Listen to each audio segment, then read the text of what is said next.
अस्सलाम वालेकुम to all viewers. मैं हूं जवेरिया और आप देख रहे हैं मेरे YouTube channel which is easiest way to learn by Javeria. PAT professor senior coordinator 9 field में स्पेशलाइज्ड है। आप लोगों के लिए हाजिर हूं जीटीबी का सोल्यूशन लेकर। एमजीएमटी 617 का मेजॉरिटी लोगों को नीड थी। इसके अलावा बहुत सारे लोग मेरे पर्सनल मैसेज का मुझे कर रहे थे, टेक्स्ट कर रहे थे कि मैम मुझे काइंडली इसका जीटीबी का सोल्यूशन दे दीजिए। तो आप लोगों के लिए प्रोवाइड किया जा रहा है। जो लोग ऑनलाइन क्लासेस के लिए इंटरेस्टेड हैं कि हमें ऑनलाइन क्लासेस प्रोवाइड कर दीजिए विद गारंटी टू पास इंशाल्लाह ताला। कॉन्टैक्ट नंबर डिस्क्रिप्शन में दे दूंगी, इजीली कॉन्टैक्ट कर सकते हैं क्योंकि टोटली कंसेप्चुअल पेपर आएंगे, आप लोगों के एग्जाम्स आएंगे। कंसेप्ट टेस्टिंग की बेस के ऊपर ही आप लोगों को क्लियर किया जाएगा। तो फ़ायदा कोई भी नहीं है। अगर आप लोगों के मिड टर्म डाउन हुए हैं तो आप लोगों को चाहिए कि आप लोग फ़ौरन तरीके से तैयारी स्टार्ट कर दीजिए फाइनल टर्म की, क्योंकि मिड टर्म का रिजल्ट ऑलमोस्ट जुलाई के एंड में ही आएगा। तो डेज ऑलरेडी आप लोगों के लिए कम ही लेफ्ट रह जाएंगे। तो जो लोग भी एनरोल करवाना चाहते हैं क्लासेस के लिए, फिर कह रही हूँ अभी वक्त है, अभी कर लीजिए, क्योंकि एट दी एंड प्रेशर बहुत ज़्यादा बिल्डअप हो जाता है। और एक सबसे रिक्वेस्ट है कि आप लोगों के लिए सोल्यूशन प्रोवाइड किया जाता है। Hit the bell icon and stay tuned with us, क्योंकि आप लोग नहीं करते सब्सक्राइब, जबकि सोल्यूशन आप लोगों को फ्री ऑफ कॉस्ट प्रोवाइड कर दिए जाते हैं। आइए चलें स्टार्ट कर रही हूँ कि सप्लाई चेन मैनेजर के मुताबिक अगर मैं देखती हूँ कि डीआरपी सिस्टम जो होता है ये बैलेंस और एफिशिएंट डिस्ट्रीब्यूशन लेकर आता है vaccine bite of following steps. अब किस तरीके से फॉलोइंग स्टेप्स में लेकर आऊँगी, रिव्यू करूँगी डीआरपी के पैरामीटर्स को ताकि डिमांड फोरकास्ट की जाए आसानी से।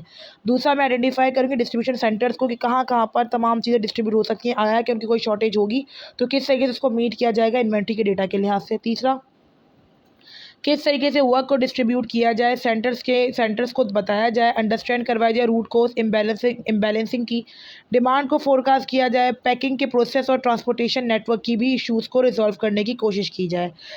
चौथा बेसिकली मैं यही कहना चाहूँगी यहाँ पर कि इम्प्लीमेंट किया जाए करेक्टिव एक्शंस को ताकि रूट कोज इम्बैलेंस जो है वो पता लग जाए और इस तरीके से डिलीवरी टाइम वगैरह भी इंपॉर्टेंट तरीके से पूरा हो। पाँचवा ये कि मॉनिटर करूँ मैं इन्वेंट्री का लेवल के डिस्ट्रीब्यूशन सेंटर्स जो मैंने लिए हैं उनको इंश्योर करूँ, रिजॉल्व करूँ अपने फैक्टर्स को ताकि प्रॉब्लम जो है वो राइज़ हो रही है वो बेसिक तरीके से रेगुलर बेसिस पर रिजॉल्व हो जाए।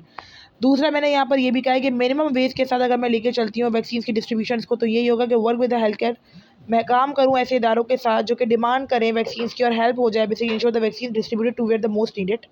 आगे डिमांड ड्राइवन अप्रोच वो अप्रोच होती है बेसिकली जहाँ पर मैं क्या करूँ, डिस्ट्रीब्यूशंस को लेके चलूँ और इन्हीं डिस्ट्रीब्यूशंस को मैं सही तरीके से डिस्ट्रीब्यूट करूँ, ट्रैक करूँ एक्सपायरी डेट्स वगैरह को। आगे मैंने ये भी लिखा है कि अगर मैं ये स्टेप्स लेके चलती हूँ तो ये वैक्सीन जो डीआरपी सिस्टम में यूज़ होती हैं इफेक्टिवली डिस्ट्रीब्यूट होंगी, साथ साथ एफिशिएंट मैनर के साथ भी ये चलेंगी और मैं प्रिवेंट कर सकूँगी स्टॉक पाइलिंग को और स्टॉक आउटिंग को। इसके अलावा मैंने यहाँ पे एडिशनल कंसिडरेशन भी लिखे हैं कि अगर मैं ये इंप्लीमेंट करूँगी ये स्टेप्स तो बहुत ज़्यादा तरीके से अच्छी तरीके से जो है वो मेरा ट्रांसपोर्टेशन नेटवर्क भी सही तरीके से चले, लोकेशन भी, लीड टाइम भी देखो, वैक्सीन की शेल्फ लाइफ भी देखूँ, डिमांड भी देखो, कोस्ट भी देखूँ, तो भी हर चीज़ बेस्ट तरीके से इंप्लीमेंट हो सकती है। By taking all these factors